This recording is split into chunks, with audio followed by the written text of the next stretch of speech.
out of school early to go up to, he was announcing the high school basketball tournament. And I don't know why, but it was just me and him.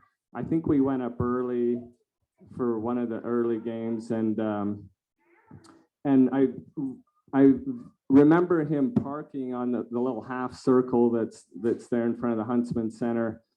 And we were in the Mercedes, and he opened the back, and it was full of like dairy products, you know. So he had buckets of chocolate milk and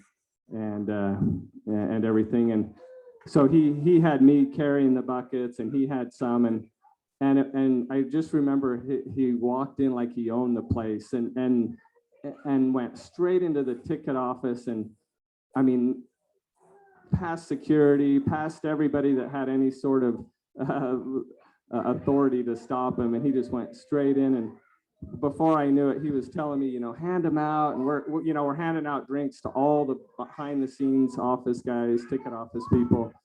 And then we went down and we found our seats. He didn't stay with me for very long, and then he had to go down and, you know, start announcing the games. And many of you have had that opportunity to be up there with him during the games, and how fun that was. But I remember he said, why don't you take the car and go get lunch?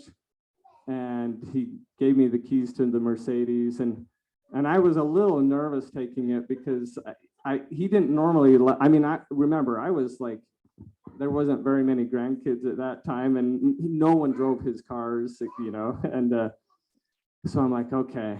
So I drove down the hill, really to the first place was like Crown Burger or something at the bottom of the hill.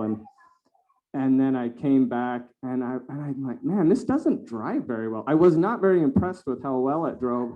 And then I got back and I realized I went the whole way with the emergency brake still on. And because my parents never used the emergency brakes, I didn't even think to.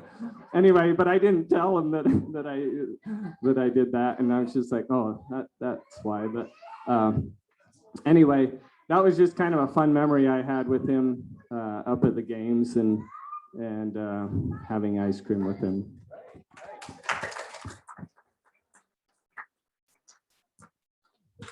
Do what? Oh, Reagan's doing it. From the Nordgren family, we have Reagan with us. Reagan? So when my mom asked me, I thought about what I could share. Sorry, is this about where it needs to be? And at first I thought about talking about how Grandpa kissed Jessica before I did, but that wouldn't surprise many of you.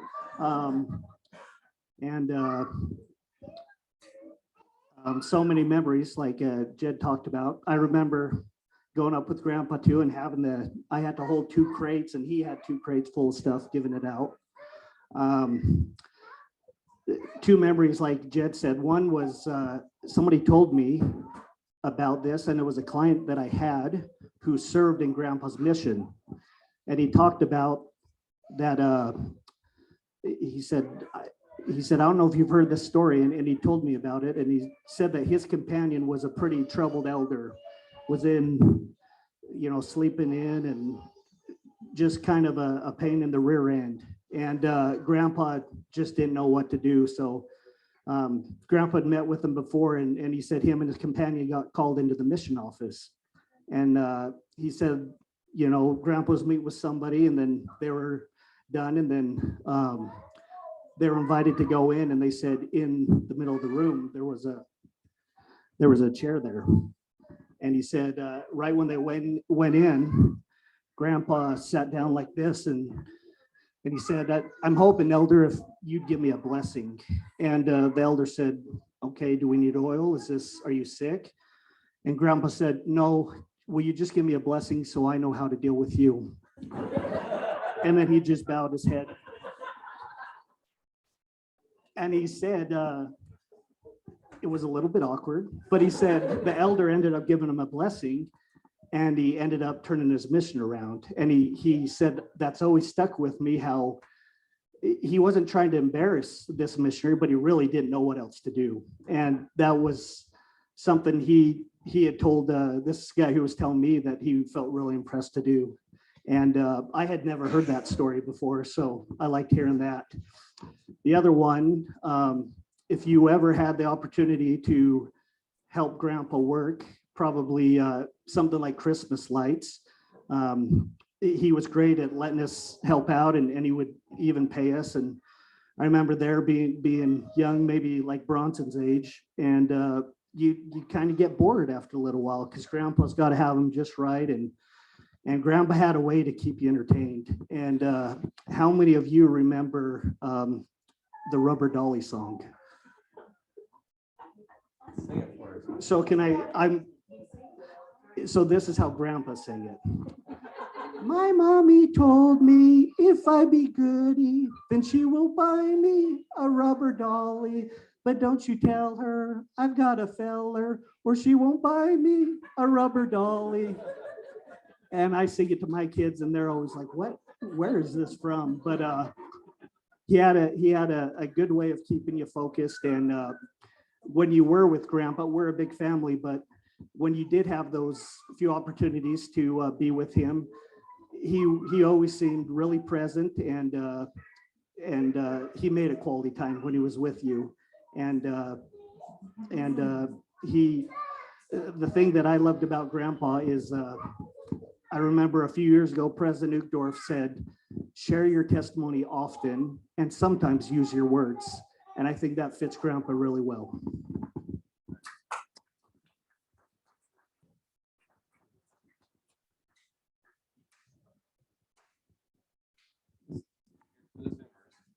Okay, so when I was 10 or 11 years old, there was a football team on the lane made up of the cousins that lived up here, and it was called the Winder Football League. And we played neighboring subdivision neighbor boys. One Christmas, all of us different cousins received new football uniforms to wear for the games. And I had always assumed that that Grandpa was generous. But when it really came to mind, again, I was roughly 10 years old, there was a neighbor boy who was on our team, Doug Latimer, lived right across from the cemetery. His dad was on strike at Kennecott Copper, and their family didn't have a lot of money, and they couldn't afford a new football uniform for Doug. And so dear sweet Grandpa went and bought a football uniform, a brand new one, and presented it to Doug on behalf of the family. And I thought, wow, I do have a generous dad.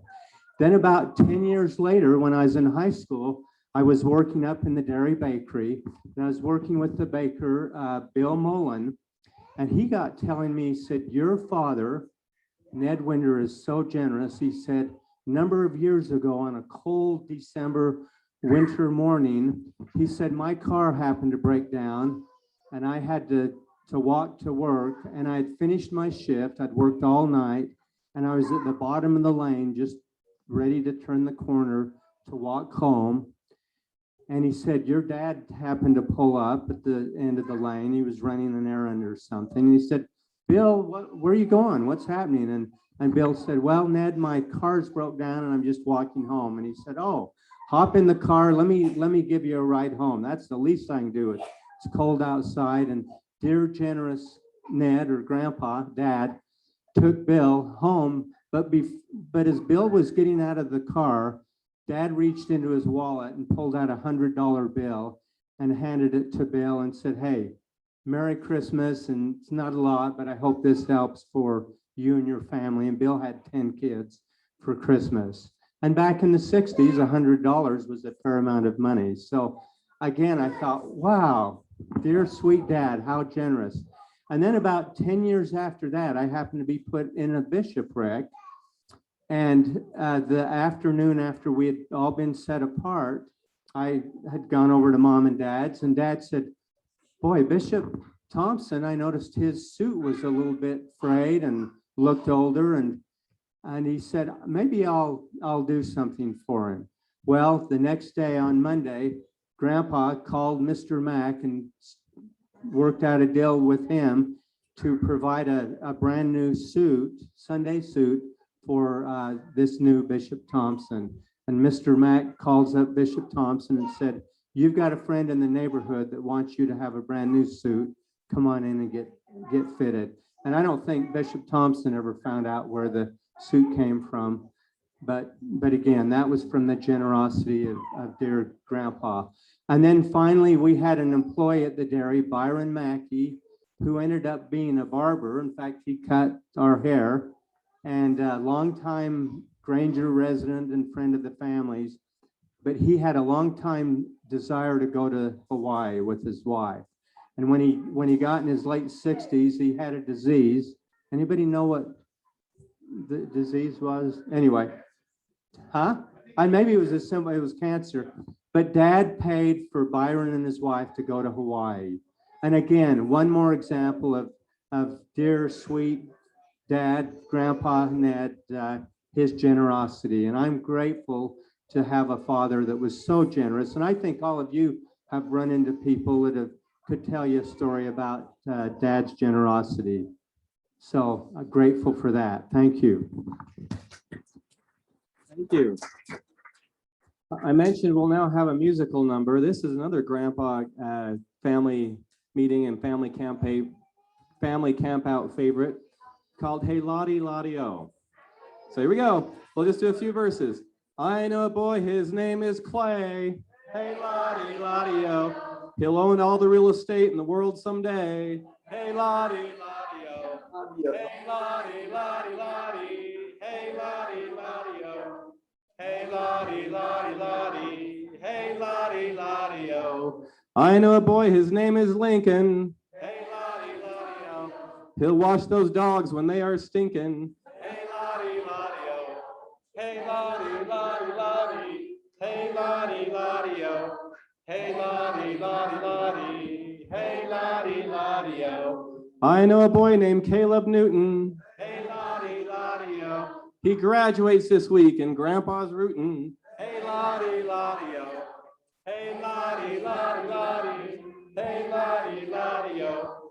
Hey Lottie Lottie Lottie. Hey Lottie Lottie O. I know a girl, her name is Chandy. Hey Lottie Lottie O. With flowers and plants, she's so darn handy. Hey Lottie Lottie O. Hey Lottie Lottie Lottie. Hey Lottie Lottie O. Hey Lottie Lottie Lottie. Hey Lottie Lottie O. I know a gurney, her name is Jill. Hey Lottie Lottie O. Came all the way from Orem over that hill. Hey Lottie Lottie O. Hey Lottie Lottie Lottie. Hey Lottie Lottie O. Hey Lottie Lottie Lottie. Hey Lottie Lottie O. Just arrived, a man named Nick. Hey Lottie Lottie O. Have you seen his two boys? They run real quick. Hey Lottie Lottie O. Hey Lottie Lottie Lottie. Hey Lottie Lottie O. Hey Lottie Lottie Lottie. Hey Lottie Lottie O. Last one. I know a girl, her name is Ann. Hey Lottie Lottie O. She's being the best big sister she can. Hey Lottie Lottie O. Hey Lottie Lottie Lottie. Hey Lottie Lottie O. Hey Lottie Lottie Lottie. Hey Lottie Lottie O. All right, thank you. And Andrea?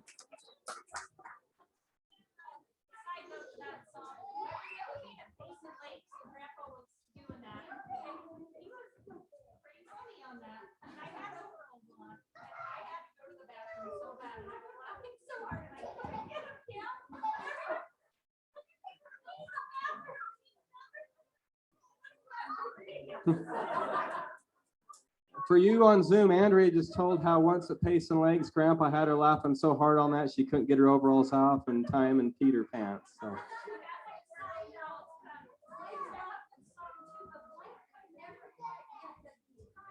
Yeah, Blake. Well, one of the things we loved as grandkids listening to that song is you'd be waiting around for Grandpa to pick on you, and he always had a way to make you feel good and also laugh at the same time. So I thought we'd do that for a musical number. All right, back to our program. Let's see, we're going to hear next from Doug, and then Janet, and then Wendy and Nancy, and we'll proceed to that point.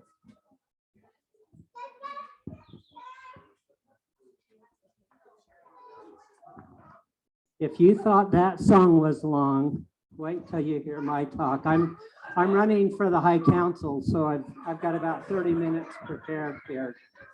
How many 9.5-year-olds do we have here? Anybody 9 here? 10, that's close enough. Okay, well, remember that I'm gonna come back to that. One thing that was mentioned is that Grandpa loved to sing, and that's true. And do you know that Grandpa loved to sing the hymns in the LDS hymn book, and he learned the words to every single song in the hymn book. And he used to always sing them when we would travel as a family.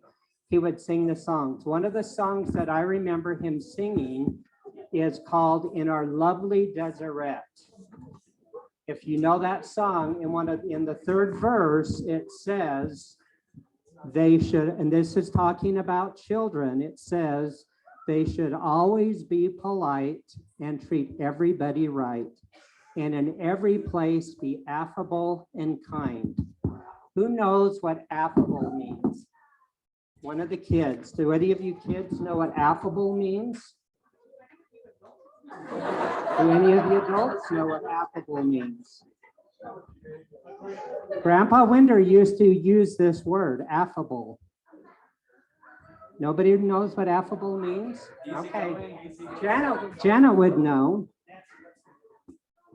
Okay, Nancy, do you want to tell us? And then yeah. Affable from the dictionary means friendly, good-natured, and easy to talk to. And that was Grandpa. Grandpa Winder always tried to be polite.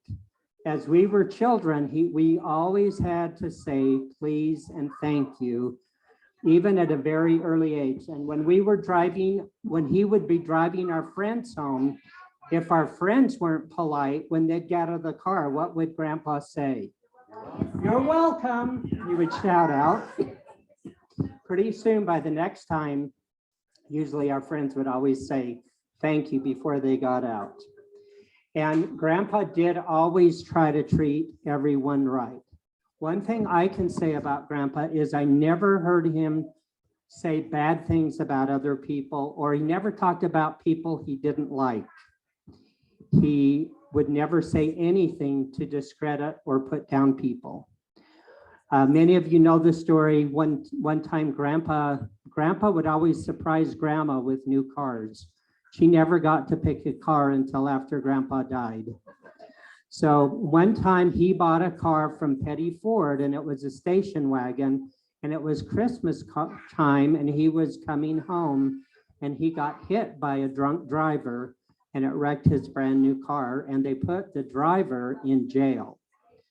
But Grandpa, it was a station wagon, Grandpa felt so bad for this man that had hit him and that he ended up in jail that he took a Christmas present to the man in jail.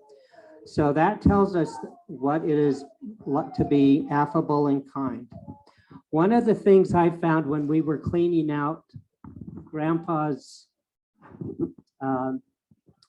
their house, I found an old autograph book from when he was 9.5 years old.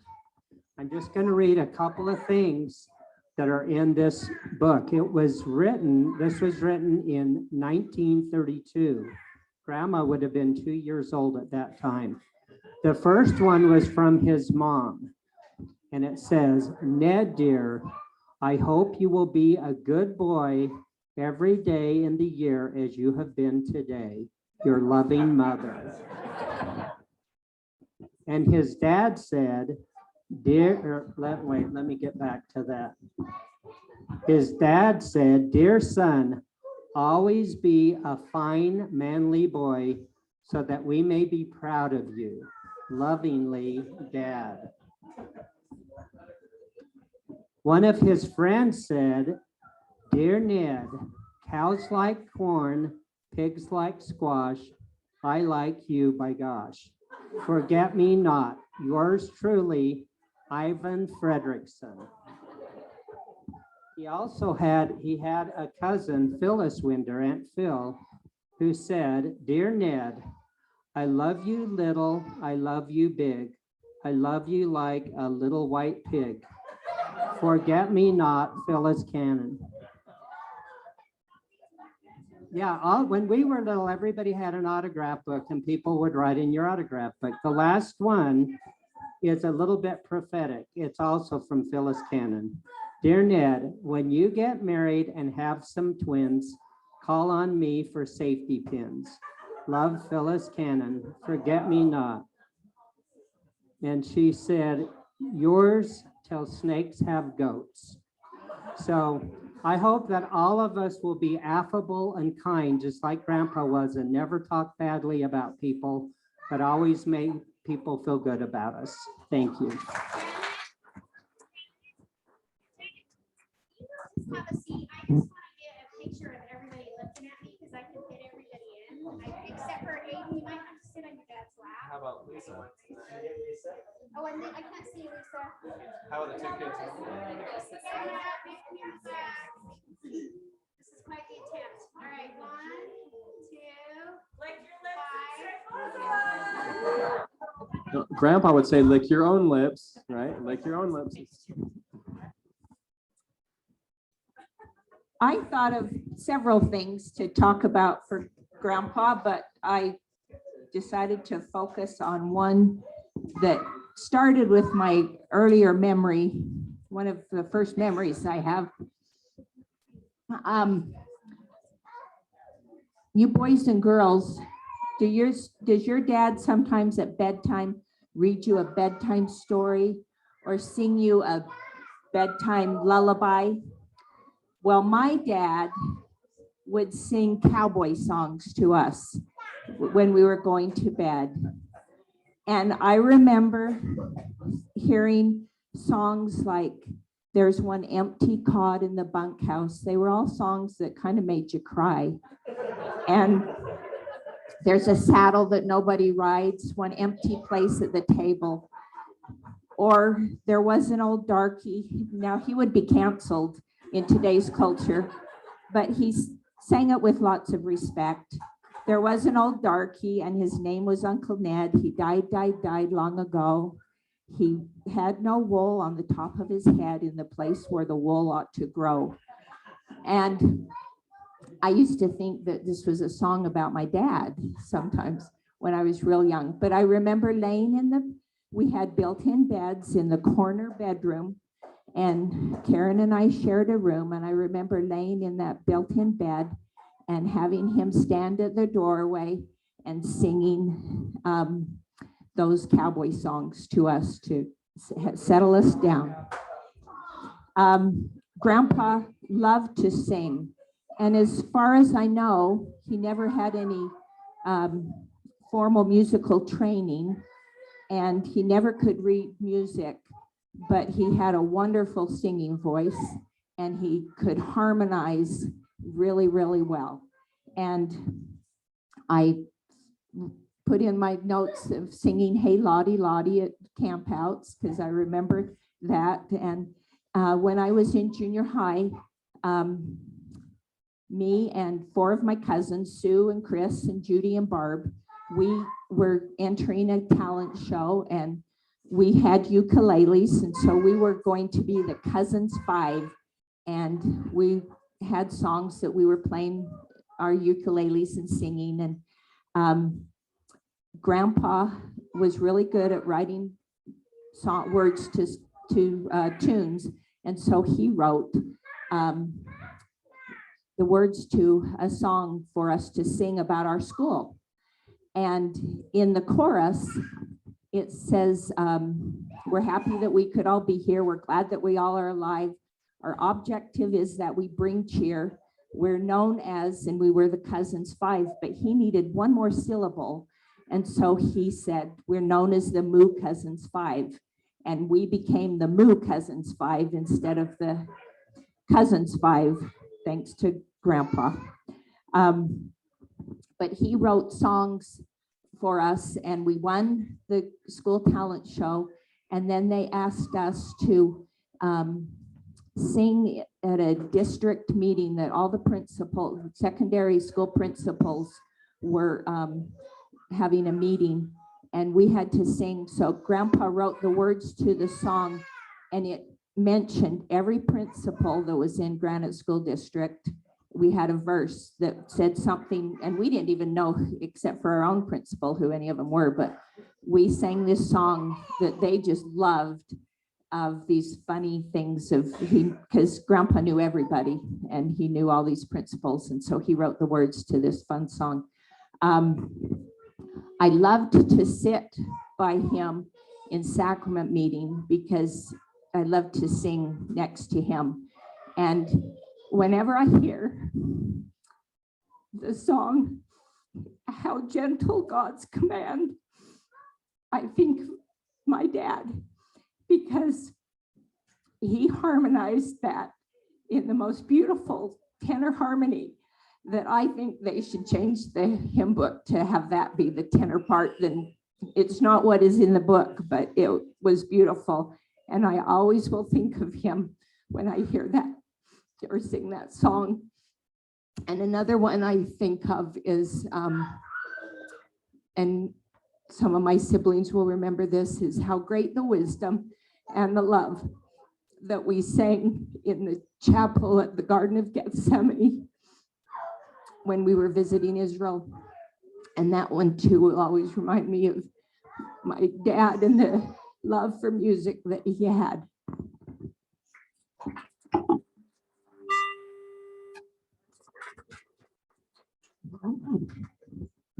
Now here comes Aunt Wendy. We didn't have Aunt Marion here, as you know, but when Wendy gets weepy, she sounds like Aunt Marion, my kids say. So you may be in for a double treat.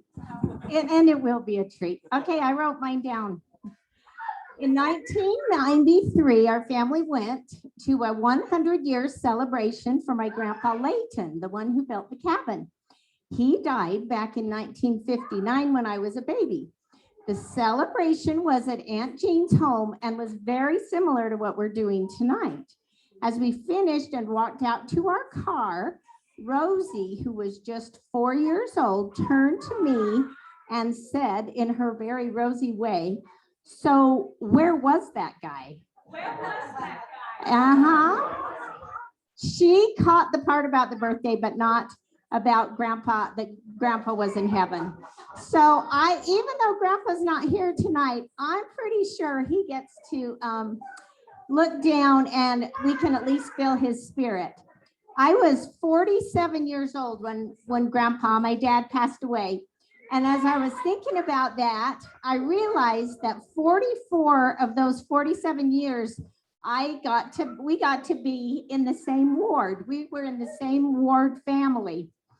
And so I want to just say a couple things I learned from him being in the same ward. And first was that he was a great home teacher, which is what we now call ministry. He and Uncle Rich, who used to live here, they would go together. And just last week, Brett went on visit to Sam Gray, and Sam brought up the fact that Dad had been his home teacher and how delightful that was. And then another sister in our ward, Rita Bevan, he and Rich would go to Rita and Delray Bevan's house, and their kids were all young at the time, and they tried to be respectful and call him Brother Winder. And Rita told me one time, he said, no, just have him call me Ned, baby. And so they love to refer to Dad that way. And then he also home taught Brent's family, Brent's mom and dad, Grandpa Jorgensen, and he just hit it off so great with Bob Jorgensen. And he insisted, Grandpa insisted that when Keith, Brent's older brother, got home from his mission, that Bob and Lorna take it was a pretty new, the tan Cadillac, down to the airport. Is this a true story? That's how I heard it. So they could pick up Keith from his mission in style. And I thought, what a great way to be a good minister. The next, yes. When we got to the airport, Ned was already there. He had got a That's a great addition to that story. Thanks. The next thing, and we talked about this a lot, is that Dad loved music and he loved to sing. And he told us that he had memorized the words when he was driving tractors as a young boy out in the dairy fields. He memorized the words to almost every hymn.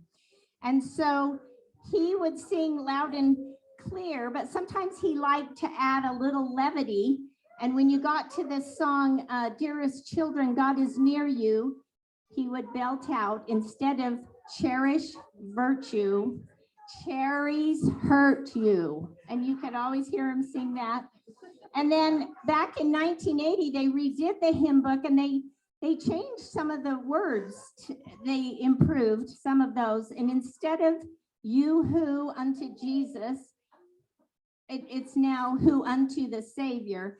Well, he never bothered to learn the new words. And so you would always hear him sing the old. That was just one example I could think of.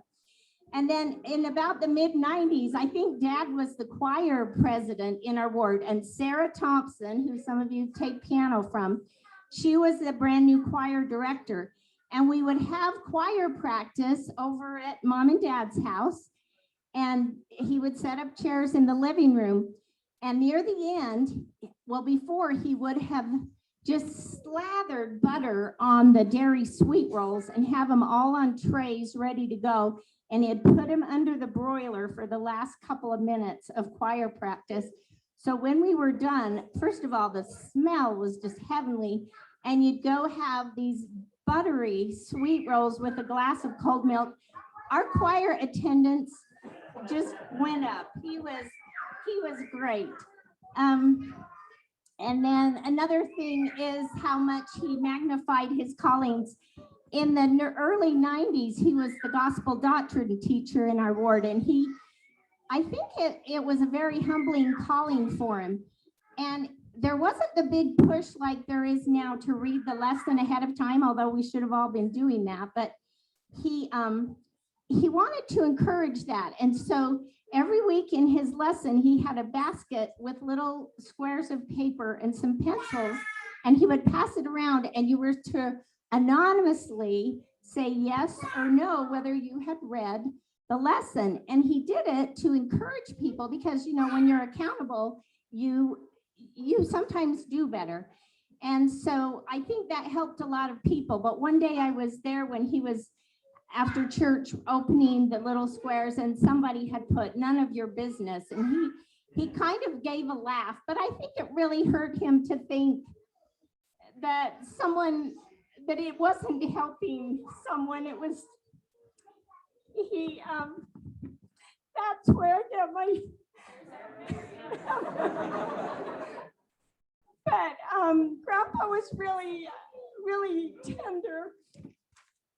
Darn it, I almost made it. He was really tender that way, that he never, ever wanted to offend anybody or make them feel bad or anything like that. And then last of all, and this is just something Aunt Marion brought up in greater detail, but we have had a lot of interesting people, dear people in our ward who have borne a lot of interesting testimonies in our ward. And Marion, Mike read the example of Sherry Black, but I can think of that happening more than once, where there would be maybe kind of an awkward feeling after a testimony, and Grandpa would be the first to just jump up and say something so kind and then go on to bear his testimony. And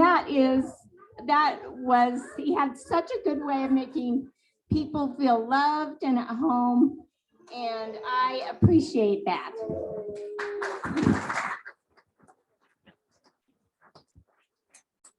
And now for our final speaker, the baby of the family, Nancy Gwen Winder Jorgensen. Okay.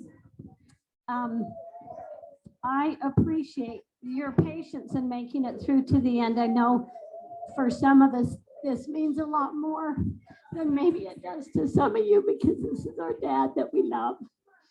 And one thing I loved about Dad was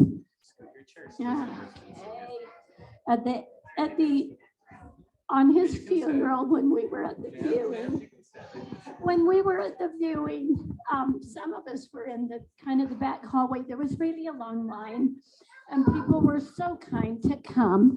People were so kind to come to his viewing from all over. And there was a long line, and I think it was Wendy and Karen and Janet and I were kind of in the back hallway while people were waiting in line. We spread out so we could have a minute to talk to people while they were waiting in line. And they didn't, that way nobody got bogged down right at the front, and we kept things moving that way.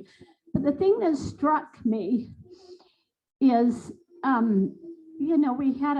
it was so very kind that of the members of the First Presidency and the prophet came to pay tribute to Grandpa, and several of the apostles came to pay tribute. Several of the noted leaders in Salt Lake City.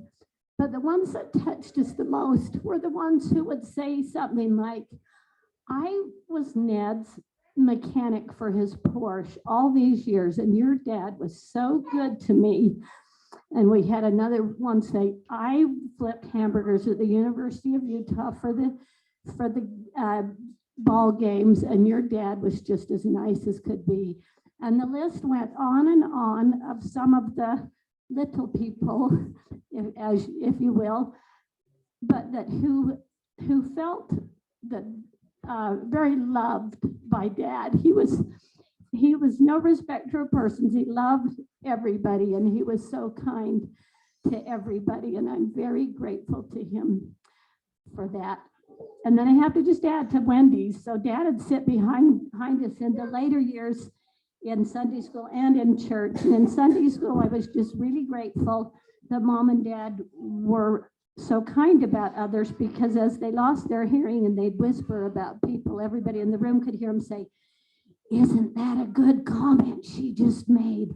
I've always loved her. And I thought, boy, I'm glad they know how to be kind. And I remember sitting in front of Dad once when we were singing If You Could Hide to Kolob, and we got to one of the latter verses, and for all that Dad loved singing, that song was probably at the bottom of his hymn list. And he started singing on the verse, there is no end to. No, there is no end to. Dad just sang, there is no end to this song. There is no end to this song. There is no end to this. And on he went with there is no end to this song. And it was sometimes hard to keep a straight face with Dad, but he brought joy to so many. Oh, and then another note, and then I really am done. Kent took my talk, so I had to wing it. Is just an added note that yes, Dad would get up and bear his testimony, and now that after someone that was maybe a little more awkward, and now we're grateful that we had Kent for years in our ward. Kent would do the same, and Mike has taken over that role now of standing up and welcoming whoever is in our ward. And we want to thank Mike and Karen tonight. Let's give them a round of applause.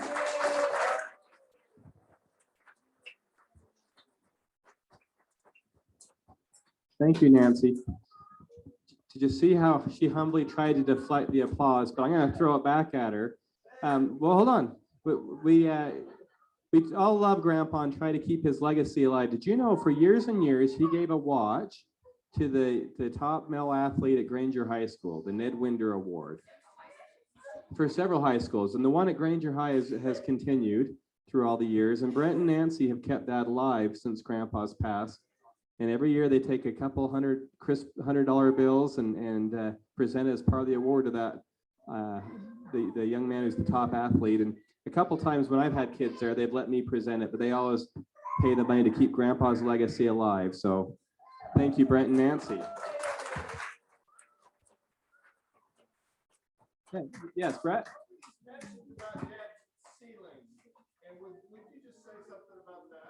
Grandpa was a sealer in the temple, and just for fun, raise your hand if here's a patriarch too. Raise your hand if Grandpa gave you your patriarchal blessing. Look around. Even Tom Larson before he met Tammy, and Ryan, yeah, a few of us.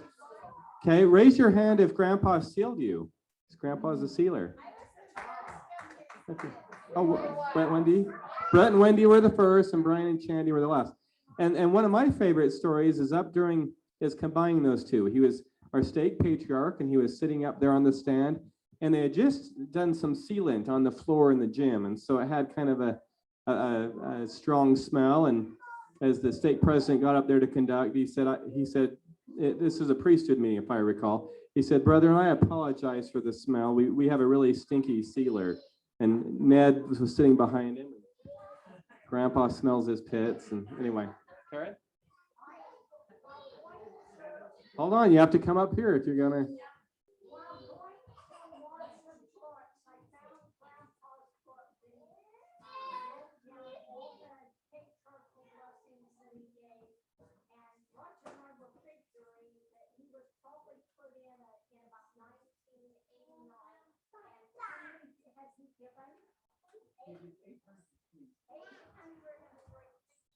Grandpa gave 803 patriarchal blessings, Karen said, through the years. Wow.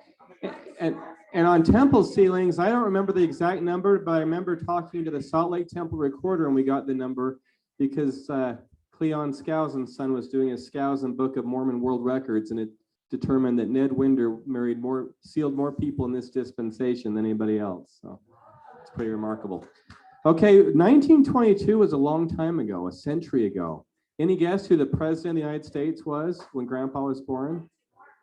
1922. Not Woodrow Wilson, not Coolidge. Come on. Before Coolidge. Warren G. Harding. Okay, good. I'll keep this, Grandpa. Okay, any guesses who the prophet was when Grandpa was born? Heber J. Grant, Rosie Gibson. Oh. Hey, Rosie, I'll try again. There you go. Okay. All right. Grandpa was so proud of being born on June 1st that he liked to boast to those who also shared a birthday with him. Wendy, who shared a birthday with Grandpa? Brigham Young and Marilyn Monroe and Camilla Kimball. He'd even throw. Yeah. And my friend Ashton. And your friend Ashton, yes. So he loves. So I just want to challenge each of you to take a moment. And it might be tonight, but with the rain, it might not be tonight. But go pay your respects to Grandpa's grave out there. We know his body's there, but we know his spirit's not there. You may even want to wander through the house for one last memory, because there is kind of an end of an era there too, isn't there? But one of the things I love is the doctrine that we know that there are angels on the other side looking out for us. And I like to think that these aren't just random angels who are assigned this group or that group, but there are people who know us and love us. And can you imagine a better guardian angel out there cheering us on than Ned Winder and Grandpa Great? Even you young ones who maybe didn't meet him in this life, know that you have ancestors like Grandpa who are cheering you on to choose the right, to do good things, to be kind to others, and to live up to your destiny as a member of the larger Winder clan. And I want to leave my testimony with you that Grandpa Ned knew that this church was true. And he taught it his life in the southern states and in the islands of Micronesia and Guam and down under in Australia. And of course, back in Florida with many of you in the 60s and all around the world as he served and as he traveled. And as was mentioned earlier, he bore his testimony not just with words, but by his actions. I remember even as a kid going on a trip and we'd be so excited to go in the gift shop and Grandpa would just sit outside. I'm like, why would he sit outside and people watch instead of go to the gift shop? But he would visit with the locals and he'd put a smile on their face and he'd help our fellow brothers and sisters on this planet feel good about themselves. And what a legacy that is. So we're going to end with the song that we sang at his funeral, but that he loved in life too. One verse of "Have I Done Any Good in the World Today?"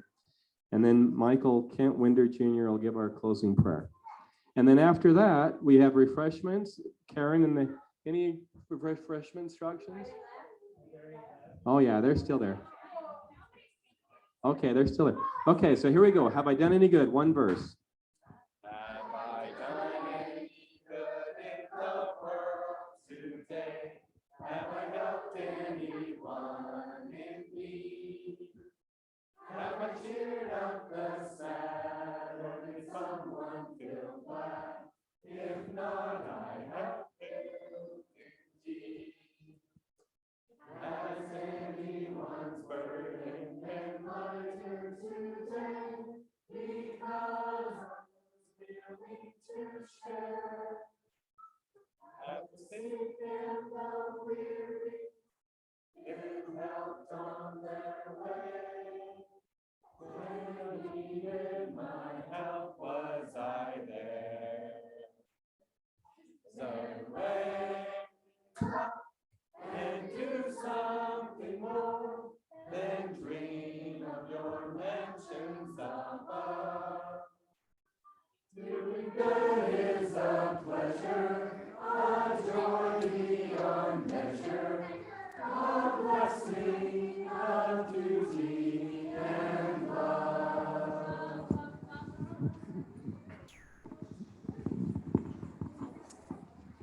Our dear Heavenly Father, we thank Thee for this day, and we thank Thee for the opportunity that we had to be able to meet here tonight as a family to celebrate Grandpa Great's 100th birthday. And Father, we ask Thee to bless us that we can be able to reflect on his life and be able to act like him and to help other people in our lives. We also ask Thee to bless the refreshments so they can do us well and that we can also travel home safely. We thank Thee for all the many blessings that Thou hast given us, and we say these things in the name of Jesus Christ. Amen.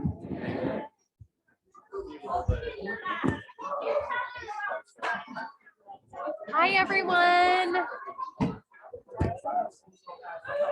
Thanks, everyone. Say bye. Just so down. Signing off now. Appreciate it. Thank you. Thank you. That was really fun. Thanks, Mike. Good to see all of you.